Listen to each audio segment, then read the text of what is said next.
Deciding whether to have kids isn't just a practical decision. It's one of the few choices in life that can obviously feel irreversible. It's identity shaping and loaded with expectations you never asked for. Maybe part of you imagines a future with children and feels something warm and meaningful, and another part of you imagines the same future and feels panic, grief, or a quiet sense of, I'm not sure this is for me. In this episode, I'm breaking down what the research actually says about parenthood, happiness, and meaning, why this decision feels so emotionally charged, and the 5 questions that genuinely help you figure out what you want, not what you're supposed to want. If you've ever felt stuck between fear, pressure, and honesty about your own life, this episode's for you. So stay tuned.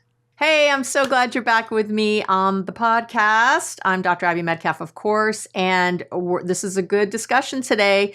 This has come up quite a few times in my Substack community, and they get priority. So here it's for you. So let's start. Deciding whether to have kids is really one of the few choices in life that feels both deeply personal and strangely public at the same time. It's not just a practical decision about, finances, schedules, biology, whatever. It's an identity decision. It's a cultural decision. It's a relational decision. And for a lot of folks, it quietly feels like some kind of test of whether you're living life correctly. So if you say you want children, people often assume, you're nurturing, mature, you're emotionally complete. And God forbid you say you don't want kids, it's often assumed that you're selfish, afraid, emotionally damaged, destined for regret. You're going to regret it. You don't know. And underneath all that noise, most people are really left with a much quieter and more unsettling question, I should say, which is really, what do I actually want? And how do I know if I can trust that answer? So to make sense of that question, it helps to start with something I think surprisingly grounding, which is what the research actually says about parenthood, what it says about happiness and meaning. I think that's the place to start. Anyway, that's where we're going to start. So let's talk about happiness versus meaning when it comes to parenting. Because parenthood is not, I repeat, not a universal happiness upgrade. And it's not a universal misery sentence either. On average, the effect of having children on happiness is pretty modest, but the effect on meaning, how we feel meaning in our lives, tends to be much stronger. So whether parenting feels fulfilling or draining depends less on personality and more on context. So including money, support, partner dynamics, work flexibility, your health, whether having children feels like a genuine choice rather than an obligation. And the studies hold relatively steady, by the way, across cultures when it comes to all this. So I do want to say that. And as always, whenever I say research or studies or I talk about a download, all of that can be found below the video if you're watching on YouTube or on my website, abbymedcalf.com, and you'll just go to this episode. Everything is there for you. And I have a really good giveaway for today, the free download for today. I'll get to that later.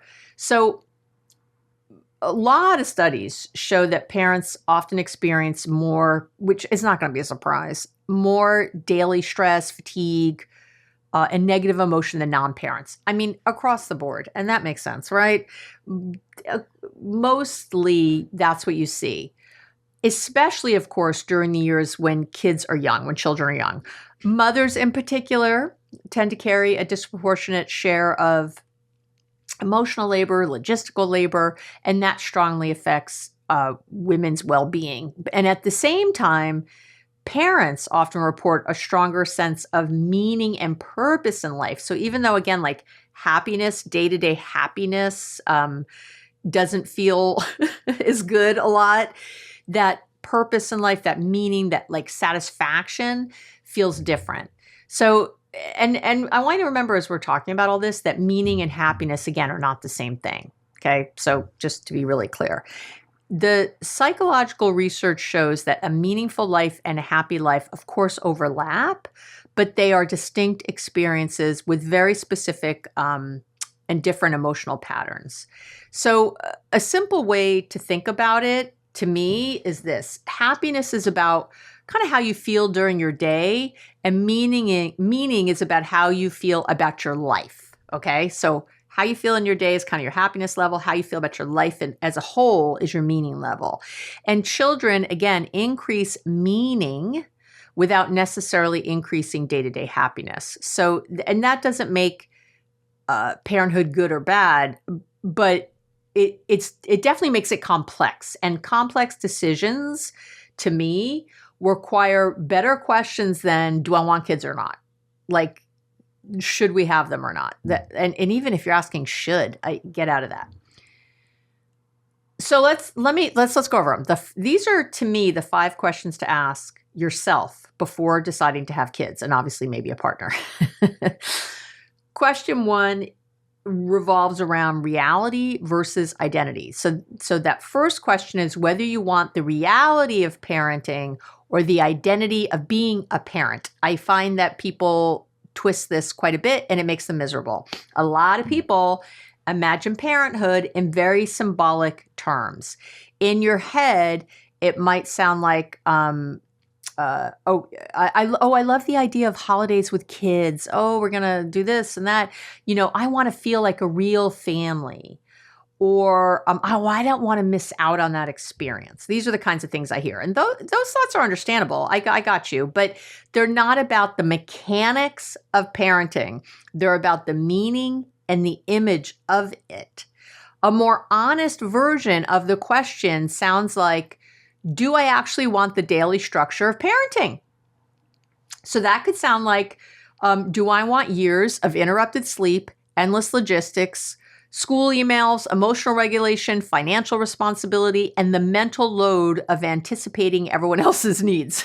You don't have to do that, but you get where I'm going. It might sound like, do I want to negotiate bedtimes, homework, social drama, and teenage rebellion? It might sound like, am I okay with a life where my time is rarely fully mine again, at least for a while? The research shows that when people idealize parenthood and underestimate its demands, the gap between expectation and reality that's a major source of stress and disappointment. Because again, the expectations are higher, right, than what's going to get met. This doesn't mean you should or shouldn't have kids. It means clarity comes from really imagining the ordinary days, not just, some beautiful moments. Because it's kind of like thinking of your life. If you thought the only times I'm happy is on vacation, forget kids. If that was way you were talking to yourself, if your life was only put together with vacations, I would not think that was a very happy life overall. If you're just living for vacation, you got to find those. It's got to be the focus on the day to day, right? I want to have a life, a job that I don't need a vacation from. That vacations are wonderful and lovely, but I don't need a vacation from it. It's the same here with the kids when you're thinking in the bigger way. All right. Question 2 revolves around values versus fear. So this question is whether your decision is coming from your values or coming from your fear. Fear pushes people in both directions. Okay. If you lean toward having kids, your inner dialogue can sound like, oh, what if I regret not having them? Or what if I end up alone? Or what if this is my only chance to feel real purpose, right? Please don't let it be who's going to take care of me when I'm old. That's horrible to have children to take care of you. I shouldn't say it's horrible. I apologize. There's a lot of cultures that is how they're built. It is, I apologize. That was out of pocket. I think here in the United States to have that, in a very classically American Western culture, that's not part of why we have kids. And I would even say that the cultures where kids do take care of their parents when they're older, and that is part of the reason to have them. It's not the whole reason. There's a whole thing that goes along with that. That's actually really beautiful. So if if you take it out of context and just go, oh, I just want someone to take care of me later, I don't even, that's where I have trouble. So let me make sure I'm very clear with what I'm saying. Okay. If you lean towards not having kids, your thoughts might sound like, well, what if I lose my freedom? Or what if my relationship changes and I can't control it anymore? Or what if I'm not cut out for this, right? So, because either way, if you want kids or don't want kids, the fear can take over. And a values-based decision is really where it should be. That's what feels quieter. It feels steadier. It sounds like, this aligns with how I want to live, even though I understand that it'll be hard a lot, but it's aligned with how I want to be in the world. A fear-based decision often feels urgent. It feels pressured, like you're trying to escape a future you're terrified of or something like that. That's how you can tell the difference.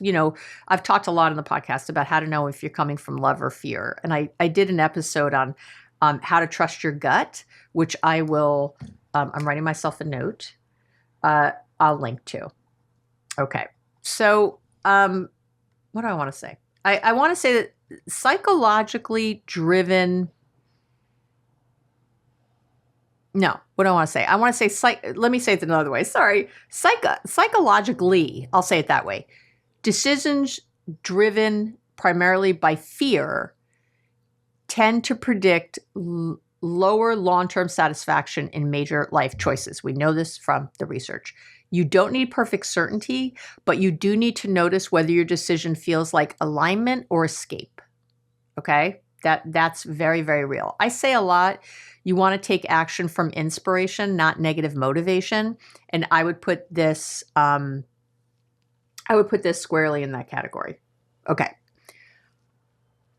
We're buzzing right along, aren't we? Question 3 is real versus fantasy support. This is a biggie. This question 3 is about your real support system, not your fantasy one. You got to get this in your head. Fantasy support often sounds like, oh, we'll figure it out. Or, lots of people do it. They figure it out. Or my partner will step up. Love will carry us through. Oh, I am throwing up in my mouth, people. I am throwing up in my mouth a little bit. Real support sounds more concrete. It sounds like, how does my partner handle stress now? Who does the emotional labor in our relationship now? When we're both tired, who sacrifices? How do we handle conflict when things are already hard? Who would actually help us on an ordinary Tuesday night when everything feels overwhelming? See that? Do you see the difference? This is like, when people fall in love and, there's just something about them, and it makes me so crazy and so scared. You should have very concrete, clear deliverables here, okay, that you can really identify. Research consistently shows that equitable partner support, as you might have imagined, is one of the strongest predictors of parental well-being, especially for women. So really saying that if, and this are heterosexual relationships that are studied, so apologies to everybody else out there, but in heterosexual relationships, if men don't step up something, people get pretty miserable. When the division of labor is unequal, you're going to find that stress, resentment, burnout, all of them are going to increase really dramatically. That's just the bottom line. And I do want to say this is where shame often enters the decision. Many women feel pressure to say yes to motherhood, even when they can see that their relational context is not emotionally or practically supportive, okay? And I go through this a lot with women. Noticing that reality isn't my cynicism, and I know I can be cynical, but it's psychological honesty, and I want you to see it that way. But I have this conversation more with women than men, and there's a reason. Okay. I'm not even going to go all the way there right now. All right. Question 4 is loss of control. You need to think about that. How you handle loss of control and autonomy needs to be looked at, because I got to tell you, good luck. I know I had all the plans too before. I'm going to be this kind of mom. I'm going to parent this way. And I'm not saying that I didn't do any of it, but there was just so much that I did not understand. I'm the youngest in my family. I never took care of, I didn't have younger siblings. So I will say that first and foremost. If you're an older sibling who took care of younger siblings, and I mean really took care of them. You know, you had to babysit them. You had to change diapers even. You had to, maybe you even cooked for them or made sure they got home from school or things like that. I'm the youngest by a long time too. So there was just me really in the house alone for many years. My siblings, you know, by the time I was 8, my sister had left the house permanently. You know, my brothers, by the time I was in my early teens, you know, everybody was gone. So, you know, it's a very different, the first diaper I ever changed was my son's. I babysat and I did that kind of stuff, but I didn't babysit little babies. I you know, babysat younger kids. So it's and even then it wasn't toddlers and things. It was like kids who were in elementary school or middle school. Like it was, or maybe not middle school, but elementary school. So it was a very different thing. And the learning curve is huge, and the really knowing what you don't know what you don't know kind of thing. It's a lot. It's a lot. I'm not going to lie about it. Parenthood isn't just about love. It's about surrendering predictability. That's how I'm going to say it. So in your head, this might sound like, I need quiet to feel regulated, right? Or I like routines, or I value spontaneity, or I don't like being needed all the time. It could sound like I don't mind chaos, or I like being needed, or I feel energized by caretaking. There's a million ways. You have to know what your internal dialogue is about predictability and not being able to control your life. You know, as soon as you try to control it a lot, God's going to be like, hold my beer. And that's it. So there's and I will tell you, I had a very stable, home life. My kids were, easy. We didn't have, multiple issues or anything, or health issues, or like they were very typical, I think, in a lot of ways, and it was still really, really hard and a lot of energy and a lot going into it. From financial to physical to psychological to spiritual. There's just so many things you have to think about. I was talking to my daughter last night, who's off at college, as a lot of you know, and I have an empty nest now this is my second year of an empty nest. And I cannot believe I'm bored sometimes. I'm like, I haven't been bored in 30 years. I didn't know. I was like, bored? Am I bored? Who knew? The time, the energy, even though I was working and maybe I was, flying somewhere and I wasn't around, even when I wasn't around, I was like, I got to talk to the kids. I wonder if they're okay. Did their dad remember that Max has baseball today? The cleats were in, let me send him a quick text. The cleats were out back. I remember seeing them when I walked in because they were full of mud or whatever. Like crazy. Your brain, your bandwidth is so full all the time. It's kind of unbelievable. The research suggests that people who strongly value autonomy and predictability tend to experience higher parenting stress unless they have strong buffers. Okay.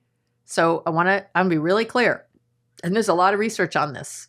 If you are someone who really, strongly values autonomy and predictability, and you tend to experience, again, you're going to have higher parenting stress unless you've got the strong buffers. So financial stability, relational support, flexible work structures, things like that. This isn't about being selfish or being nurturing. It's about temperament.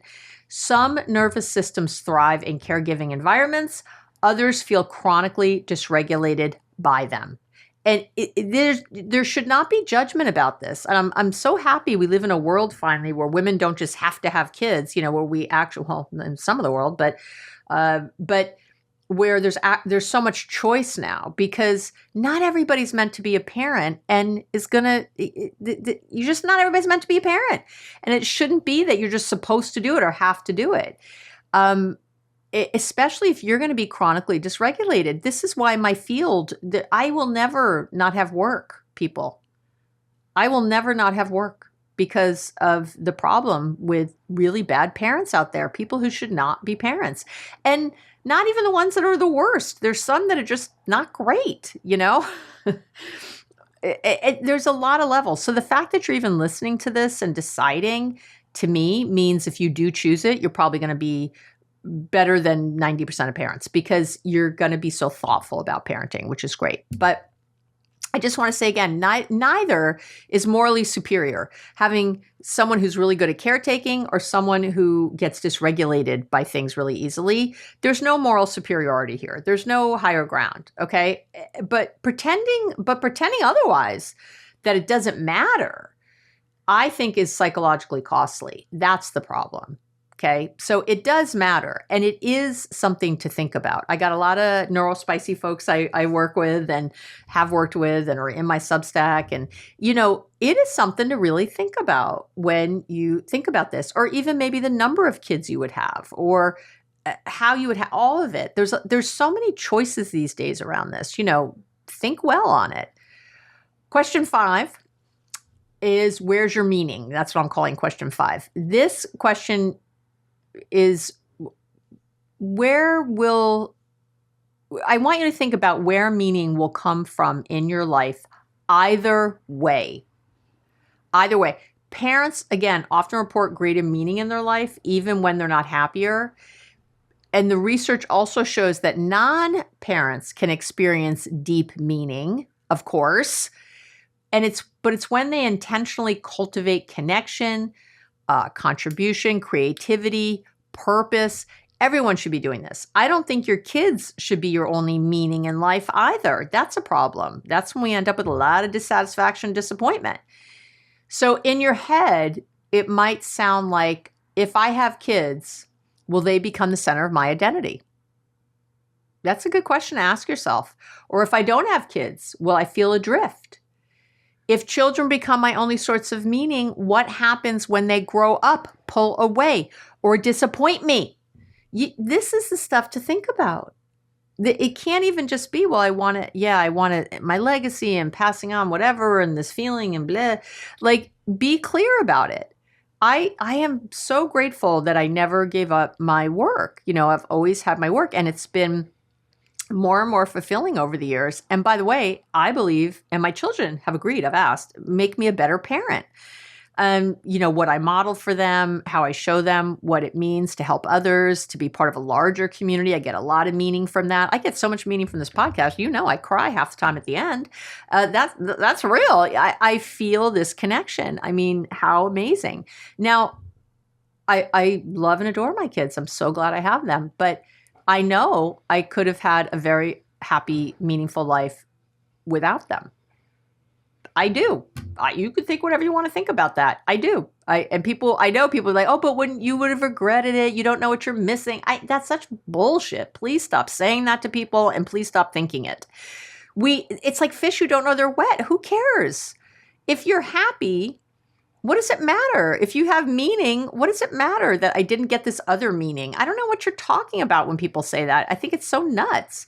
And so, and please, again, don't say it to other people, and don't think it.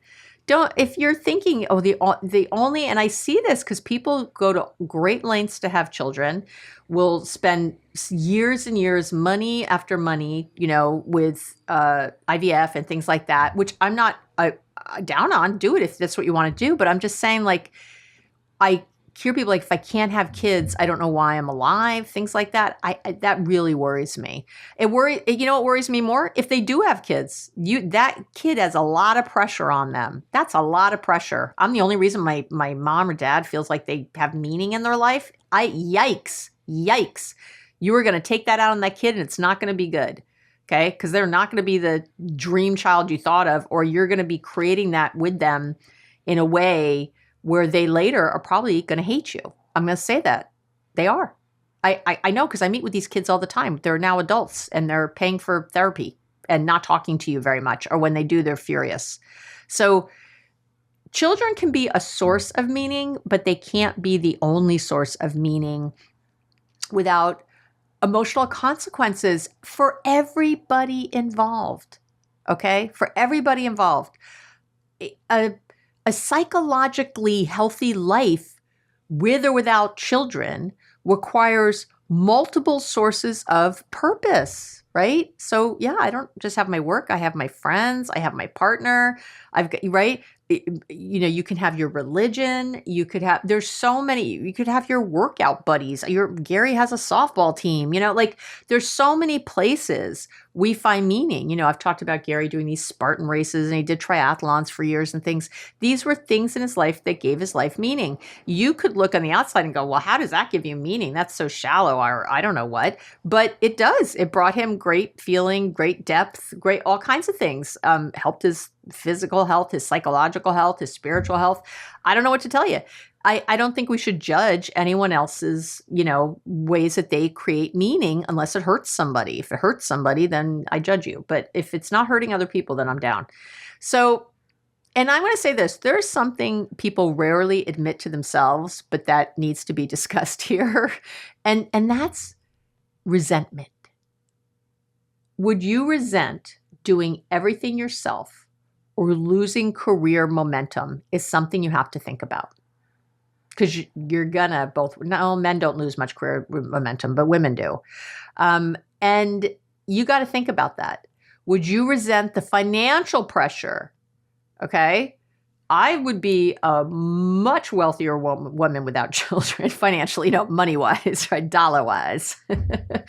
I mean, kids are they're still expensive. It's a lot of money you put out. So would you resent the financial pressure? Right? There's a lot of stuff I haven't done for myself. I could tell you right now, you know, my old, in my 60s face, I would, part of me would love a little facelift. I would. I'm not going to lie about it. I don't know that I would do it either way, but I just, you know, I think about, I do the money that would be taken from, you know, at this point, right, from like my kid or like that money, you know, I think about these things. I do. It's not just a decision for myself. It's a decision for the family, right? And not that I shouldn't do it if I want it bad enough, and I would, trust me. I buy myself plenty of things I love, but I just mean that like big decisions, I think about them, you know, whether to buy or sell a house, whether we're thinking of the bigger picture all the time. So, and sometimes you're going to feel invisible. Would you resent that? Feeling invisible? Right? Or would you resent a partner who gets to keep their life while you lose a lot of yours? Again, I'm generally speaking to women here in heterosexual relationships, but I could be speaking to other people. Noticing that you'd have resentment in these types of situations isn't a character flaw. It's information. And I would say, in fact, there's quite a bit of research showing that resentment predicts lower relationship satisfaction and parental well-being more strongly than the stress itself. So if you can name potential resentment early, you sometimes can prevent it. If you ignore it, it tends to grow quietly. I will tell you that from many, many, many years of doing this. Okay. All right. So I want to wrap up those questions by saying this. When researchers look at parents who report higher well-being, okay, psychological, physical, higher well-being, there's a few patterns that show up again and again, and that's where I got my questions from. Parents tend to fare better when they experience real partner equity, not just verbal promises. Parents tend to fare better when they feel financially stable or at least financially in control. Parents tend to fare better when they experience parenthood as a choice rather than an obligation. That's another one. They tend to fare better when they have realistic expectations rather than these idealized fantasies. They tend to fare better when the relationship was strong before the kids arrived. They do better when they have psychological flexibility and tolerance for uncertainty. This is from the research. And again, it's how I base my questions. Children do not fix relationships. I cannot say this enough. Children do not fix relationships. They amplify whatever's already there. If there's a lot of love there and a lot of teamwork, they're going to amplify that. If there's a lot of one-sidedness, they're going to amplify that. If a relationship is secure, children can deepen it. No two ways about it. If a relationship is fragile, children tend to expose the cracks. That is what I see. Okay.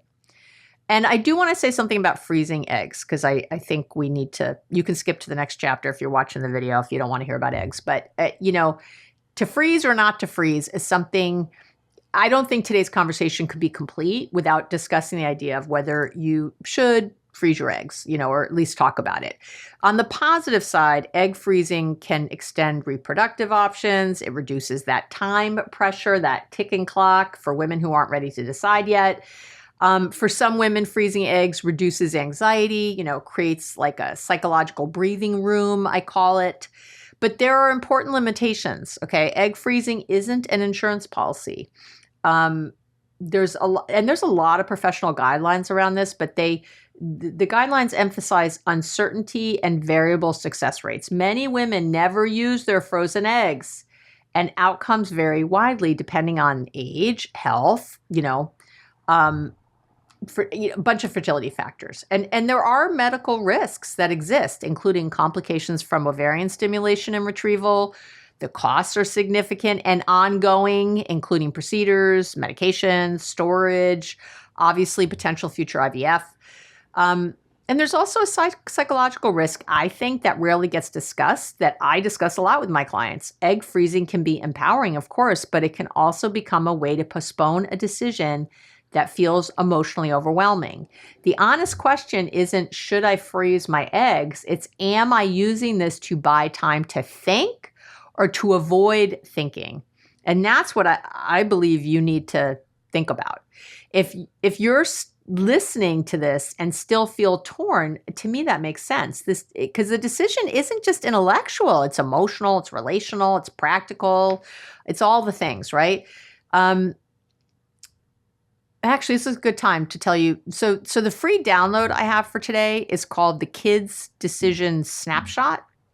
It's going to help you start to think this through in a more grounded way without pushing you towards any answer. If this is a bigger issue you've been wrestling with, I'm going to gently encourage you to get also the Therapy to Go bundle, which I'm going to explain in a minute, which goes deeper. So you can really dive deep on this question and really find an answer that fits your life. But at least for now, get the free download. So my final thoughts. I want to say this. In the end, you're not choosing between a good life and a bad life, okay? You're choosing between two different lives, each with its own grief, each with its own meaning, constraints, each with its own joys. Having children means grieving the life you will not have. Not having children means grieving the life you will not have. That's what I want you to take away from today. There's no neutral option, but there's an honest one. And that's really what I want you to get to. Okay? And I really hope this helped. I've talked about, I had kids later in life. I was older, and so I'm an old kind of mom now, with, kids still in college, and it is not a decision I've ever regretted, but I've always been really clear that, like, if I hadn't had kids, I know I'd still have a very full life. I love my children. I'm so happy they're here. They're fabulous, but they're not the only thing in my life that brings me joy. And I can see that I can see it. I can see a life I would have had without them. And I know it also would have been full of meaning and joy and all kinds of things. So I want you to hold that too. All right, so the free download today is the Kids Decision Snapshot.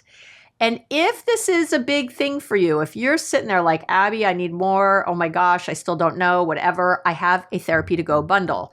I will tell you everything that's in it in a minute. If you haven't listened before to me, you don't know about these. So the Therapy to Go bundles are $10. You pay $10. The download's free. The download is included in the Therapy to Go bundle. So if you're going to get the bundle, you don't have to also get the free download separate.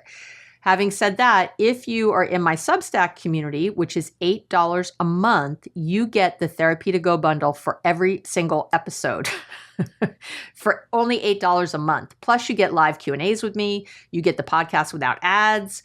You get early drops of the podcast. You get a great community where you can ask questions and get support. I mean, I love our Substack community. But anyway, if you don't want to make that commitment to $8 a month and you just want to buy the bundle for $10, you can do it. And you can get it again below the video or on my website. And here's what's in this Therapy to Go bundle. There's including, so the free download I already mentioned.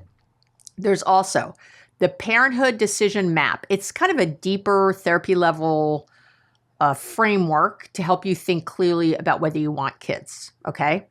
Then the second thing is a relationship reality check. Again, to me, these are all therapy level. It's a therapy level tool to understand how your relationship would actually handle parenthood. Okay. The third thing you'll get is something called the Autonomy and Nervous System Profile. It's again, a therapy level tool to understand how your nervous system and autonomy needs would actually experience parenthood, or to at least give you a good thought about that. Another piece I have in the Therapy to Go bundle is the Meaning and Identity Map. It's a tool to explore like who you are with kids, without kids, and beyond both. Okay. And then I also have a regret and resentment like simulator. It's another therapy level tool to explore, help you kind of explore the emotional trade-offs of having kids and not having kids. Okay. So all of that with the free download are all in the Therapy to Go bundle for $10. So I highly recommend, it's also something you could do on your own. You could do it with your partner. You both can do it and then come together. If you have a therapist, it'd be a great thing to bring to therapy and talk about in there. I mean, I think it's like a win-win-win. I really do. Okay, that is it for today. I hope this really gave you lots to think about when it comes to this. And just remember, you are allowed a happy life no matter the decision. So, all right. Mwah. I love you so much. Have an amazing week, and we'll talk real soon.